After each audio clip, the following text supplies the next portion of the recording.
Welcome to Get Your Shoot Together, the photographer's podcast where we discuss studio, business, life, and keeping it all in line. I am Kira Derryberry. And I'm Mary Fisk Taylor. Hi, Mary. How you doing? Hey, girl. How are you? Hey, girl. I am great. I am home from judging the first half of district competition for Professional Photographers of America, and I'm still watching competition. I thought you were going to say fresh off of meeting Woody Harrelson. Okay, so can we start with meeting Woody Harrelson? I was dying. I mean, that was like, wow. How did you recognize him? Well, he's very recognizable. Really? Okay, so I feel like he's changed a lot. Like, I've known him for a long time via television, per se. Oh, I was going to say, like, you guys are BFF. Yeah, well, we're pretty close. But no, I just don't know if I would have recognized him. How did you know it was him?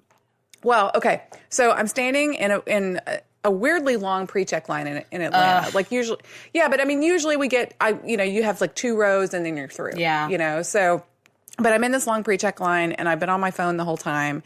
And right in Atlanta, because you and I fly in and out of there a lot, there's like the glass doors that you pass through. Yes. And then there's just a little bit ways to go before you're through. Yes.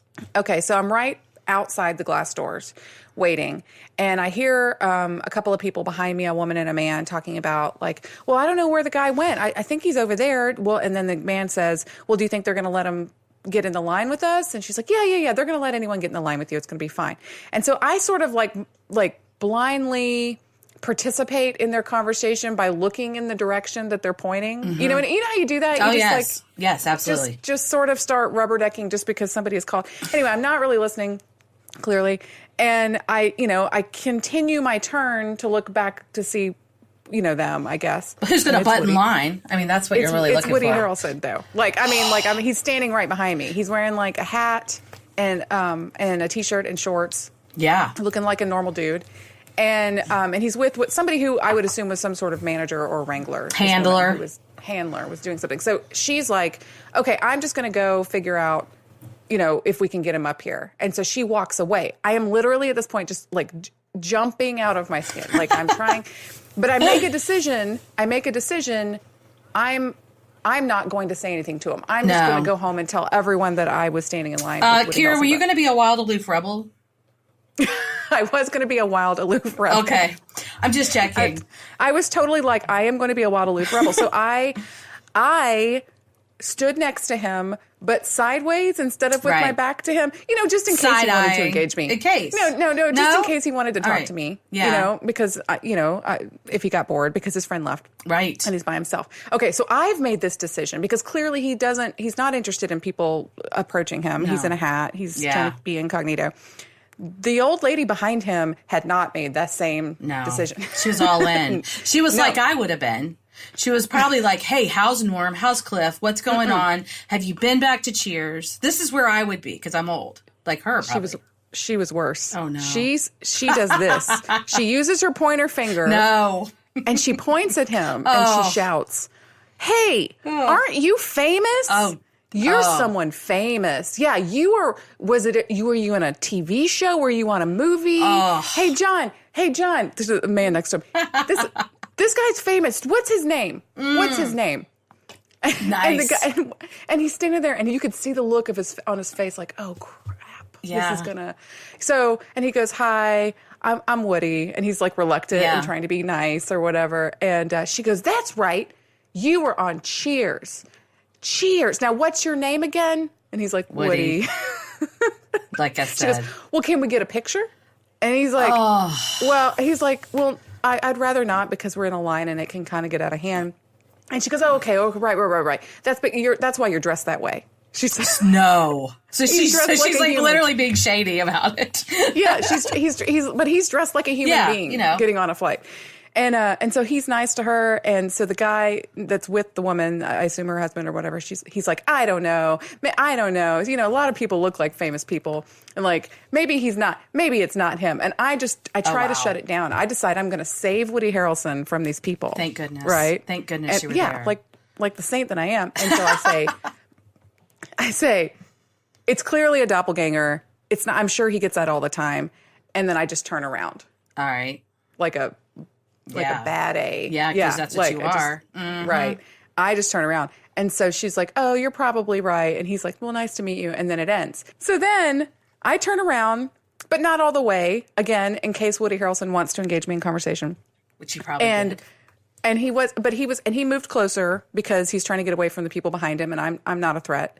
And, but I can't help myself. And so I'm going to just say something benign out loud. Right. As if, he might hear me and he might ask. So I say, man, I should have got here earlier. And he said, well, where are you going? Open door. Like literally slam dunk. Wow. That was genius. I know. That's what it was. I know. I was like over and over my head. What's the right thing to say? What's the right thing to say? And so, and I said, well, back home to Tallahassee. And he goes, oh, you're from Tallahassee? And I go, I am. Yay! Now you're full on talking to Woody Harrelson. Because his name, his character in Zombieland, of course, because you watch zombie movies like I do, is Tallahassee. Right. And because he's from Tallahassee in that movie. And so I'm looking at him like going, I saw your movie. And I'm like trying to give him this like knowing glance of like, I know that you were named. Anyway. Yeah. So his Wrangler comes back and pulls him out of line. And he turns around. He goes, well, you have a safe flight. And here's where it all went downhill. I'm going to tell you. Like, here's where I ruined everything. I touched his arm. No, you did not. I did. And then I said, you have a great flight, too. Like a moron. Oh, my gosh. Wow. Yeah. And he's probably like, okay. Yeah. Yeah. So well, that is just fantastic. I felt like I ruined all the hard work up to that point. Because you had been so trying. Cool. You had been so cool. I had been so cool. But I think if anyone had been standing with me at the same time, I think their recollection of how cool I was being would probably be modified. Because I really do feel like when I said from Tallahassee and I almost squealed, that my face, I remember my face hurting, the muscles in my face hurting because I was trying not to smile so hard. Creepy. Like a little creepy smile. Yeah, I was gushing. I gushed. That is cool. So besides meeting Woody Harrelson, you were in Atlanta judging. Wait, what were we talking about? Judging image competition for PPA, for Professional Photographers of America. So it's our district competition, hearts breaking all across the land. I'm going to tell you, I have not watched or listened to a second of it. Wow, because you're home working and making money. Yeah, I literally send my prints with a wing and a prayer, and I say, okay, bye, Prince, and then I will open up my little, the little thing that tells you what it did or not, and cry, and then close it, and then wait for the next one to come up. That's just how I deal with it. That's how I deal with it. See, not me. This is my first time judging at the district competition, but before this, for many years now, this is my sports. Yeah. So I basically block off as much time as I can block off so that I could have it running and watch. And oftentimes I'll Skype with people and watch other photographers and we'll watch together. Sometimes we'll all get together and we'll watch it together. And because we are really into it. Yeah. And we like the pain of waiting and the anxiety of waiting for our images to come up. And then the joy and or public shame that happens if you're watching it with somebody else. Right. When your stuff doesn't do well or when it does well. So I'm actually coming off right before we started recording. I was just talking to my friend Amanda Hunter, and she's been, they've changed the way district works now and IPC work now because we're having it at headquarters. Mm-hmm, mm-hmm. And so the amount of days is different as well, and the number of panels. It's longer, right? It's longer than it used to be. It's longer. So I think that worked out great for maybe the portrait side of things, but the folks, the illustrative category was huge this time, and so it ended. Yeah, it ended like on day 3 with like the first day of it, and then it's like just still going right now, which is on. So day 3 would have been Tuesday, so it's Friday now. So people who had stuff in that category are still waiting for some of their images to come up, but it's almost over now. But my friend Amanda had been waiting for 6 days for this image to come up. She's been watching every single day. Oh no! And she and I happened to be watching it at the same time just a minute ago, and her image came up and she texted me, so I watched it, and she got an 86. It was challenged up to an 86. That's fantastic. I know. She's so thrilled. So this is an image that I had seen of hers, and I was really excited to see. Way to go, Amanda. Yeah, I just got a text from a friend of mine who's been doing that, watching, and his best image got a 77. Don't you hate it when that happens? I know, I hate it. I got a 76 on this run. Oof. Yeah, and it's that's okay. That's okay. We all have been there, and okay. This is something that I want us all to know is that we see all these posts and all this great stuff and all this great news. And I've probably texted congratulations more times than I can count over the past couple of days. But remember, guys, people are messaging and putting on social media their wins. You know what? Not many of us, I actually saw you did. Not many of us are posting our 77s and 78s or 76 or lower because that's not as fun to post. Like, we don't post that. And it kind of like discourages people, I think, because, and I need to do exactly what you did because you were so cool. You were like, I put in my squeakers. These are my scores. It is what it is. And I'm good with it, you know, because in the long run, we need to be that way. But, well, here's how I've always approached it. Because I like critique, and I think one of the reasons that I like image competition so much is it's the ultimate critique. I mean, really. I mean, you know, I enjoyed it when I was in school, and I enjoy it now. And one of the things about critique, that the only way it's going to be helpful is if you are open to it. You can be mad about it, and you can disagree with it, but you have to allow yourself to hear what the feedback is, because you're too close to your images, and you don't see every nuanced thing that somebody else might see. Somebody with a different type of eye might see everybody. I thought what was interesting, just talking to some of the different judges, I was talking to Mary Mannix, who was on with me multiple times, and I judged with her once before, but I hadn't really got to know her until this week.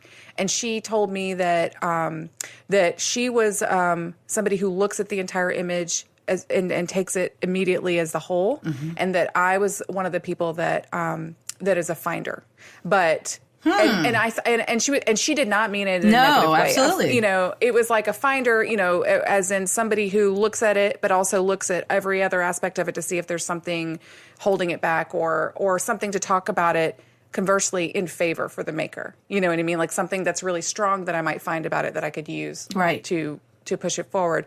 And so she appreciated that. And what I gathered from that, and it was so true, is that the panels are made up of people with different eyes, different types of eyes. Yes. And so you can't assume that your work is going to be for every single, you know, nobody's eye is exactly like yours. No. And so you may have missed something, you know, or you may have not missed something and the judges missed it, you know, whatever it is that you're trying to convey, you know, and that's always a bummer. But I don't know. I'm speaking for myself. Image competition has pushed my level of work. I don't know, exponentially. Oh, I couldn't agree more. I mean, so I've been doing this a long time, and I am a solid 81, 82. Like, literally, like, I am just not, I love entering, and I do, and I always hope that I'm going to get some of those higher scores or bigger things, but I'm cool with it because, I mean, you know this, and maybe people that have heard me talk or teach know this. I've only ever entered client work. And I've made a deal with myself that I'd only enter client work or my own personal work, meaning my photographs of my children. I would only do that until I got my master's. And then I thought, you know what? Let me take it one step further. And I'm working on my image of excellence, which means you have 13 loan prints above your master's. That's what that little black bar thing, you'll probably get it way before I ever do because I am in a holding pattern. So, but I thought, you know, I'm going to get my image of excellence and then I'll do more creative things or do something different. But daggone it, Kira, I am 2 loan prints short and could not for the life of me get past that even 85 to get the dang thing reviewed for loan. So it's just where I am as a photographer, as an artist, because as you know, and maybe our listeners will learn, I very rarely take a picture unless it's for money. Like, I'm so okay with that whole thing. But I love putting my images out there and having, you know, a panel of my peers take a look. And, you know, sometimes things slip by an entire panel, sometimes they don't. But your point about the different personalities, I learned that years ago when I actually worked with the IPC committee. And my great friend and my mentor, I've had 2 amazing mentors in image competition, but Randy McNeely from North Carolina has definitely been one. And when he was chairman, he would put panels together and he gave everybody like a dot color. And the way that worked is everybody from a warm fuzz, he would call them warm fuzzies to toughies. And he would make sure every panel had a blend. And you probably, like me, that finder mentality, which Mary Mannix pointed out, which is just a really great way to put it. Like, you probably, you know, what we find is that, some people are just, they take it all in and they just enjoy it and they love. Whereas then there's some people that are, I'm not going to name any names, but we know personally, I know very personally, like my business partner, Jamie Hayes, like super technical, and he's at that other end, but we need that balance to try to give the maker the best run at it. And still we miss it. We miss it in both ways. Either we let things go, we don't see it on the good or the bad, which it's always great when you fall on that other side, but sometimes, Yeah. And, it's, I think the important thing to remember, and this might be, I love the term inside baseball, but it is, I think, because we're both judges and I'm a very new judge. So I'm speaking from very limited experience, but excuse me. I think what I didn't understand before I got up here at the judging level, and when I was at home watching with my friends, and where the most outrage would come is that if you got somebody who it seemed like, and this is not the case, but it seemed like the point of a challenge was to win an argument. Right. Do you know what I mean? Like, it seemed like if you got somebody who was really good at winning arguments, then, and they didn't like your image, then you were boned. You know what I mean? And what I've learned now that it's definitely not about winning the argument, because I think most of the judges are judging in favor of the maker. I mean, I would say almost all of the judges are judging in favor of the. We want to merit the image. We do. You know what I mean? So I was hearing arguments, and by the way, and this was again my first time, but they were saying these panels worked so well together, the teamwork that was happening, and I couldn't agree more. It worked really, really well. But instead of like for example, if I challenged an image, and I was low, not in favor of the merit, I was looking for the rest of the panel to give me reasons to go higher, to go higher. Yeah. This is what's holding me down, but I want to hear what you guys see, because maybe what I'm seeing is not valid. Right.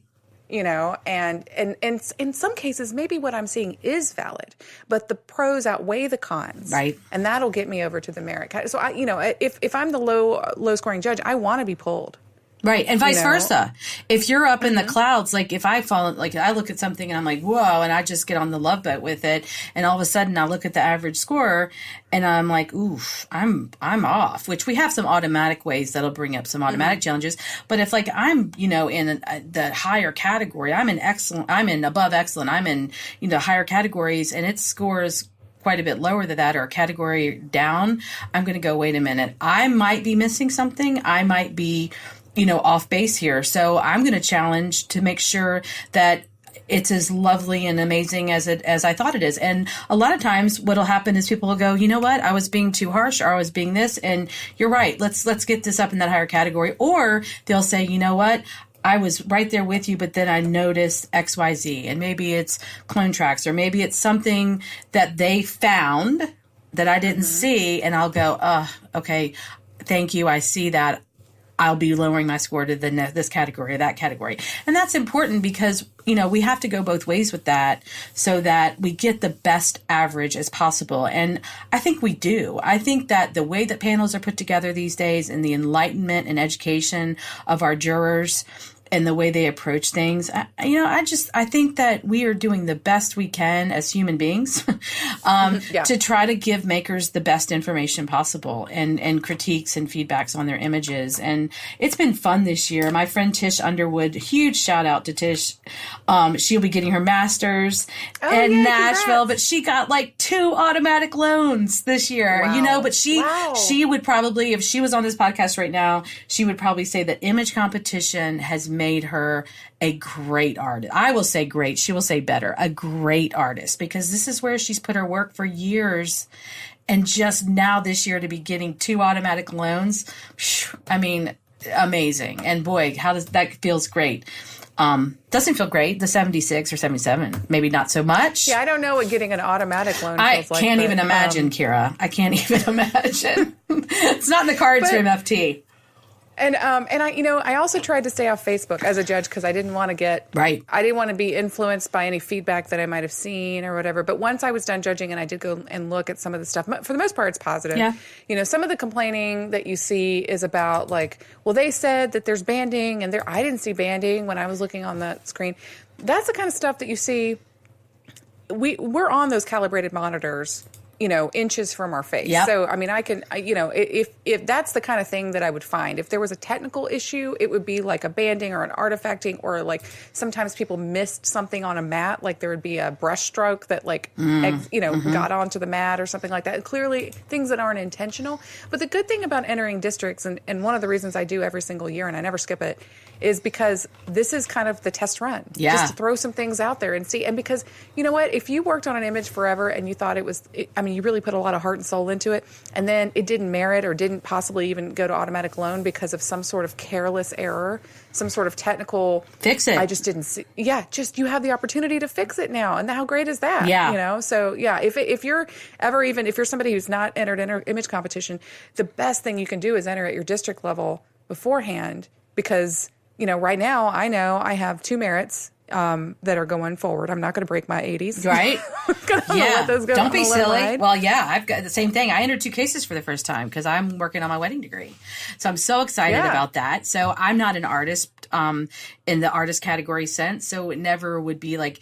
I couldn't imagine ever entering more than 1 case in Photographic Open. So it was exciting this year to enter. And you know what? It's kind of cool for the first time. Like, I was just happy to get merits in that category because I'm working on that master wedding and I need 13 merits. So absolutely, that was really cool. And first time out, I'm very happy with, how I did. And I thought the wedding panel did an amazing job. I thought everybody did. I mean, I apologize out there, guys, for all the mean texts I sent you. No, I'm just kidding. I did not do that. It's a little different when you end up, like, once you meet everybody and you know the judges. Yeah. And then I got to be honest, one of my fears up there was that I was going to accidentally judge somebody I know really well, like anyone I know really well. And odds are you did. Odds are you did. I'm sure I did. I know I did because I have been told. Yeah, that's why I don't listen, because my friends are sitting there and I don't want to hate you all. I still want to love you. And I don't want to hear Jeff Duchowski rip my image apart and then be like, Jeff, we can't be friends anymore. I'm sorry. I can't love you anymore. Sorry. No. I did that to Michael Mowbray. He was on a panel with me, and apparently, apparently. we're talking about it. We're talking about it. It's still merited despite my concerns, and they weren't major concerns. There was a fine image, right? But I did voice them, and he was like, I'm sure in his chair going, "Shut up! I know, shut up, taking shut you up. out, yeah, giving you a little dose of something that you have to excuse yourself from the room for an hour or so. No, we've all done it. I mean, we've all done it, and we've all it's so funny. You'll go somewhere and people will go, "Oh, hey, you judge my image." And there's according to their tone, it's either thank you so much, you really fought for it, or what's up? You know what I mean? And I'm like, oof, I probably didn't like that one if that's how you're coming at me. But we don't know. And, we do the best we can, and we use the elements and we use our heart and our head. And, but the great news is that I think as panels go, what I've seen lately in the panels that I've been on, districts or IPC, which I'll be at IPC this year, everybody works well. And I think 100% we're out there we want our members to get merits and get these great scores and to earn their degrees and all. We want that, 100%. We want that. We're not out there to rip out your heart and make it hard. No. You know what I mean? Make it hard to get a merit. And I'll be honest, Kara, I've done this for a long time, and I don't know if it's always been that way. And maybe it was just a different mentality, or just maybe there was people felt more protective of a PPA merit, but it's gotten, I think, much more friendly and much more like, guys, it's a merit. We're not curing cancer. It's okay. Let's always err on the side of the maker. Let's always err on the side of giving them the benefit of the doubt. And I think we really try to do that. Yeah. I mean, and I think you're hitting the nail on the head. I think erring on the side of the maker is the number one most important thing that we can do as a judge. Yeah. But by no means is anything being given away. I mean, those merits are earned. And that's why you have 5 people on the panel as well. I know that's a cliche thing to say in this little world, but I mean, that's why you have them there. I have to say, there was one panel I was on, it was my last day judging, and this hasn't happened to me before, again, limited experience, where it was an album, and every single person on my panel loved it. I mean, loved it high. And I was in the 70s. Yeah. And I just didn't connect. And it wasn't that I disliked it. I just didn't connect with it at the same level. It was kind of something that was subjective. You were going to like it or you weren't going to like it. And I just couldn't get there. But even though we went around twice in this discussion, and I came up, and then I ended up coming again, and I ended up coming up to a 90, even despite not feeling it. Yep. No, I get you. But you have to be able to work with your panel, and it felt dramatic. And even when we went, we took a little break after that, and we went to break, and I was like, gosh, guys, I'm sorry for making that dramatic. And they're like, oh God, no, nobody on that panel made me feel like a jerk. No. You know what I mean? Like, everyone on there anyway, that's what I mean. It's like, we can disagree, but it's all for the sake of the maker. Well, and you're sitting in that chair because you earned that spot. And I feel like our system that for jurors, and everything can always improve. I'm not saying that, but you go through a lot of training and a lot of judging and a lot of critiques and a lot of, feedback from your, fellow jurors and things. You earned that seat. And if you sit there and don't come up at all, even though in your gut it just didn't connect to you, then that's a lack of respect for your fellow jurors. But Right. You can only go where you can go. I don't feel like anybody should just throw in the towel and give up everything they feel and go wherever that is. I think they can go. You can just, I'm going to move because I respect you and Right. I'm here, but I can only go this far. And I think that that's something that I would, most people I've judged with, or maybe everybody I've judged with, has a really great capacity to do. And it's important. Right. And there again, that's another great benefit for the maker. But I just think it's been exciting. I think the numbers were great. The excitement online from what I've seen has been exciting. I was actually teaching in Alabama, as you know, your neck of the woods down in Huntsville, which I enjoyed. Yeah, I enjoyed thoroughly. It was an amazing group, but there was a few in the back that had entered and they were following along and they would ask questions, and they were, overall, I just feel like everything was pretty positive. Everybody knows, and I feel like we're just mentioning, if you did enter that, if you did get that 80 or above at districts, you have to send it on to IPC. So when June 14th, when everything opens, you've got to resend that to get the actual merit, because even though it qualified for merit at IPC, if you don't get it, if it doesn't go through with the IPC or the big judging, which is in August, then the merit will not apply towards your membership. So there's been some confusion in that in the past. We just need to make sure I want to make sure I share that and say that. Same thing with automatic loan too. It still needs to be entered at IPC. Excellent point. Yes, exactly. Yeah, it's got to be entered. It's got to be entered. Yeah. Because I do know some people who didn't know that their first run too, and then it doesn't roll over. Nope. You know what I mean? So yeah, if you did get a merit. Now, your decision to break a seal, let's open that up a little bit. I saw that question today actually on social media. Somebody asked, that same question. How do you feel about it? So here are my scores, just for anyone who's curious. I got 2 80s, a 78, and a 76. And I entered, a case of client work. And I knew they weren't super strong. There's no way that, in my opinion, if I break these seals, these 80s, that they're going to go up much higher to be considered for loan. And so that's really the reason that you would break a merit, open a merit up and let it get judged completely on its own level again with a new panel, is if you're convinced that maybe you might get a higher score the second time around, and then maybe it could get considered for loan. I had no delusion that this case, none of it was loan. Right. You know what I mean? And so I'm going to keep those 80s unless I suddenly, in the next few weeks before IPC opens or just after IPC opens, come up with, the most amazing work. But given the way things are going right now and the workload that I have, it's just not maybe in the cards. Now, I have a friend who has told me already that she's definitely going to break a seal. Mm-hmm. You know what I mean? Like, I think she got an 83 or an 84, and she's like, nope, I'm going to make some corrections, because that's the opportunity. You can't, if you leave the seal and let it go straight through there, you cannot resubmit it. There's no corrections. There's no little things that you can fix. She's decided that there's things that she wants to tweak, and so she's going to edit it and have it resubmitted. And so she'll runs the risk of not having the merit at all. Mm-hmm. Right. But she has but she also has her master's. And there you go. There you go. And you know what? I love what you're saying. And you're dead on. But so first of all, we need to go back. We need to transport ourselves back. Some of us are transporting ourselves back further than others. But we need to transport ourselves back to the day when getting a merit was an amazing accomplishment. And sometimes we fall into our group and the people we talk to and some of the online communities that a merit's just not enough. Guys, earning that merit is not easy. So I hate this idea that, that merits aren't good enough. Like for me as a professional photographer, as a working photographer, I'm very happy with a merit. Like if I merit all my images, I'm happy. If I wasn't working on this image of excellence, I don't know, loans just don't really, it doesn't like offend me that I'm not getting all these loan prints, except for the fact I'm still working on the image of excellence. Let me just, a little bitter about that. That little piece. But if I wasn't working on that, I would just take my loans and be excited because you know what? That's probably something I sold. It's hanging on my client's wall. I made money on it.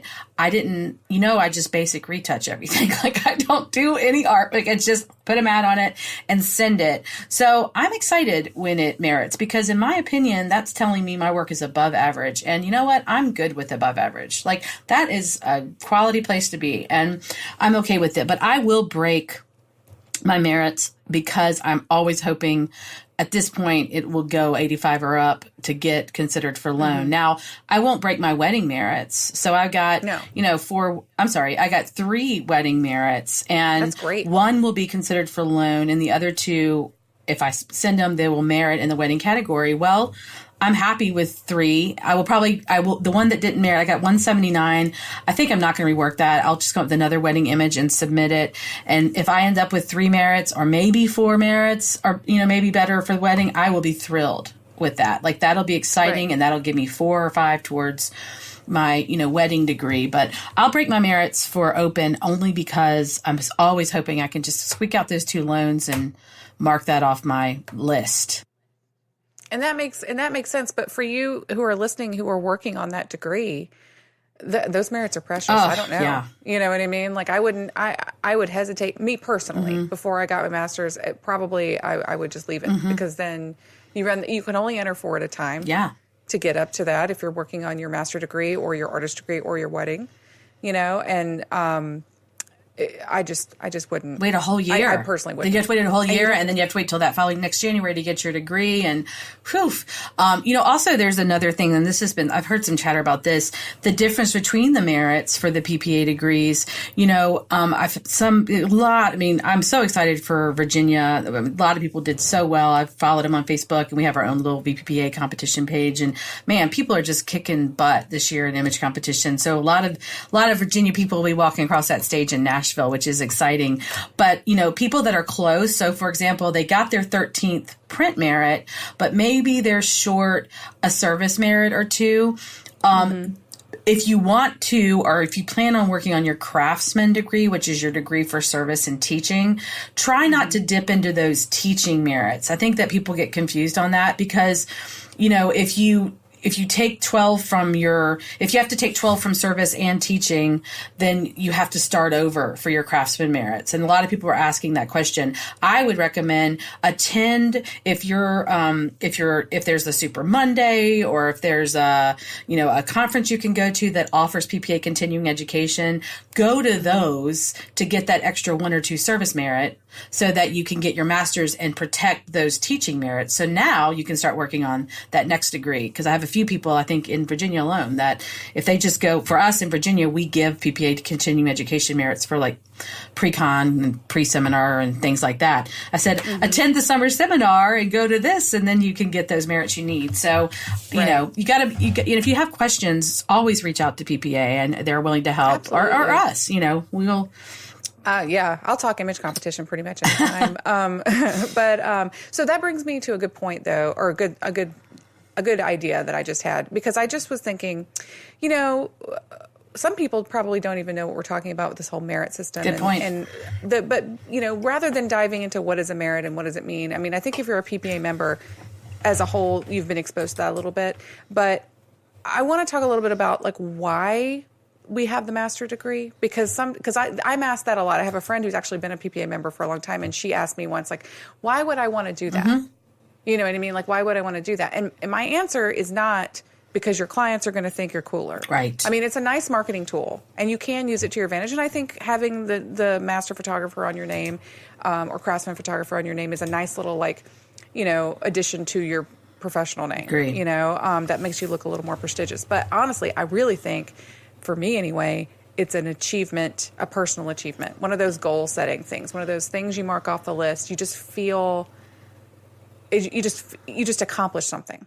You know what I mean? And that's a personal, and it's not with anyone else or competing against anyone else. It's just a thing that you achieved that you wanted. Oh, I couldn't agree more. And for me, it's never been about marketing or advertising myself as a photographer. And, down the road, you and I both, one of our podcasts, I'm sure we're going to talk about two things that actually fall into this category. One would be leveling up, and the other would be story brand, which both of those are based a lot on, doing better and hitting those high marks, checking those boxes.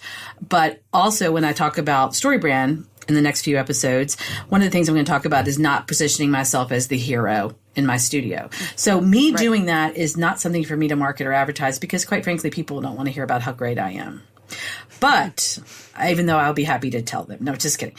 But they, for me, it was like for somebody coming out, starting in this industry and not understanding, like I looked at that and I said, okay, this makes sense. I can earn these. If I enter my images, I'll work towards this accomplishment. And it was huge. The day that I found out that I was going to earn that Master of Photography degree, it meant so much to me. Like it was a huge achievement for me because I didn't actually mean to become a photographer.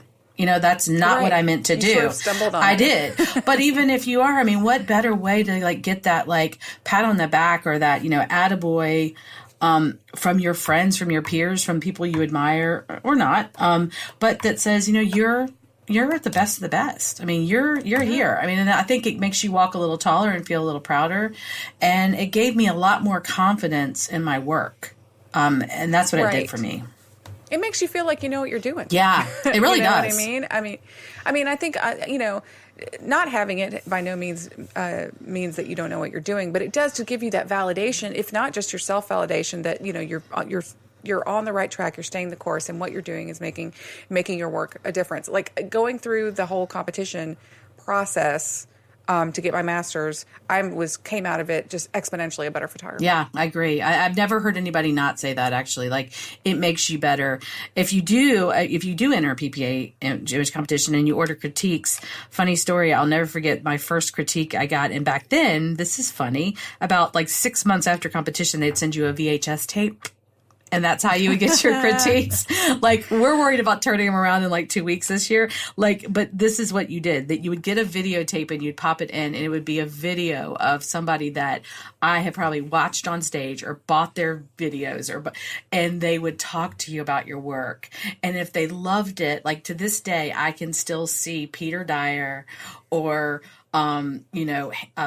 just people that I just admired so much talking to me on that screen, telling me why my work was lone quality or merit quality. And I can remember that, 20 some years later, I can still remember that like yesterday. So it has such an impact on me and gave me so much confidence. I don't know what else in the course of being a photographer has given that to me. So, it's a personal decision, but it really worked for me. It's a personal decision, and what a great story. And I know so many other people. I'm just thinking about all the people right now who just at the district earned those last couple of merits. I know. To get that degree, and how excited they are and how relieved they are that they don't have to wait until August to find out if they're going to have their master's next year or this coming Imaging USA. That's going to be so awesome. So I've already read a couple of people on the unofficial Facebook groups who've said, I've got enough for my master's and or my artist degree, or not wedding degree yet because we just haven't started it. But congratulations to you guys.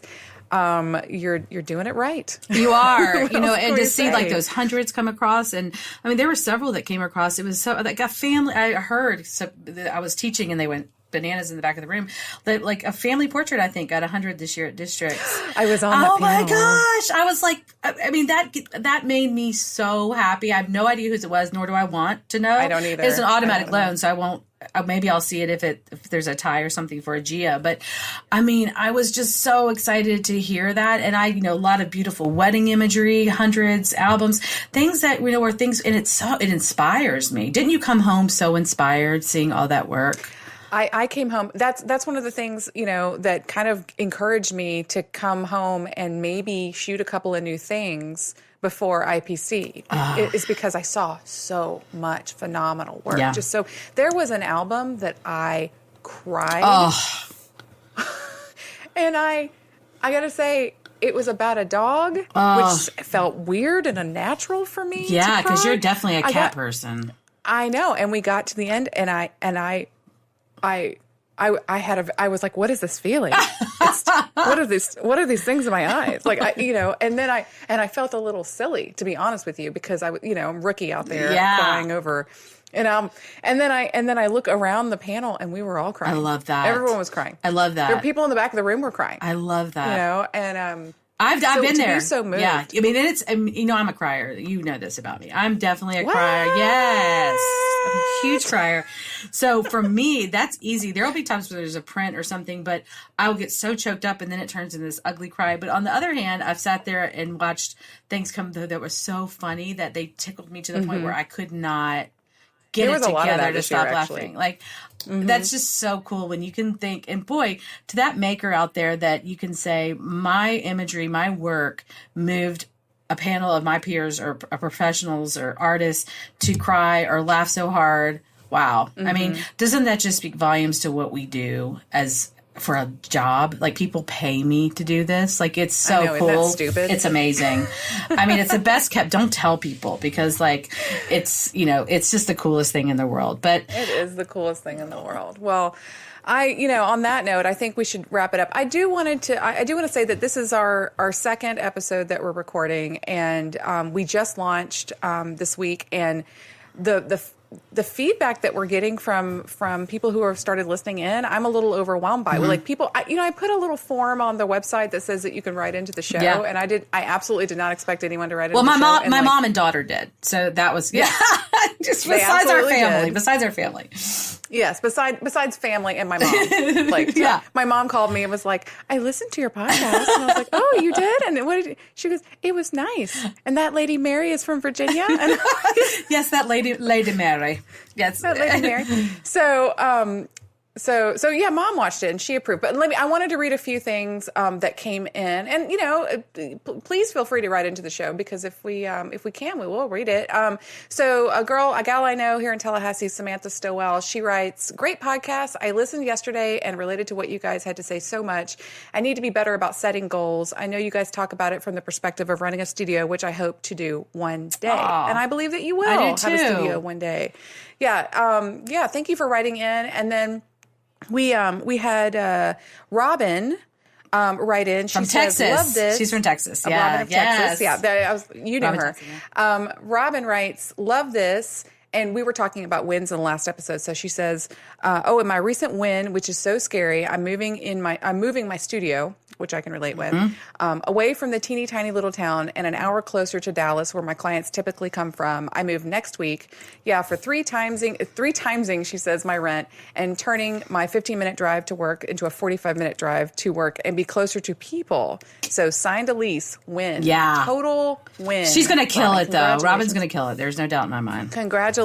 We celebrate it with you. And then the last comment I wanted to read was from our friend Dave Huntsman. And Dave was actually one of my instructors at the judges school that I took a few years ago, and was an excellent instructor and somebody I respect so much. So he writes in, fun listening to the show. Love you keeping it real. So right. Celebrating the small wins, because it's way too easy to get overwhelmed and feel like you're failing, not achieving the big things quickly enough. Oh, exactly. I loved that. When I saw that, I got a little teary-eyed, I'll be honest. I know. I didn't think anybody would really listen to it, to be honest. I know. It was the feedback's been overwhelming, and we're so appreciative. And I promise we're going to keep it fun and real and keep sharing, all the little things that keep us moving along in this crazy, crazy industry. So it's been fun so far, Kira. 2 in, we're killing it. It's going to be great. 2 in. Now we've peaked too early. I don't know.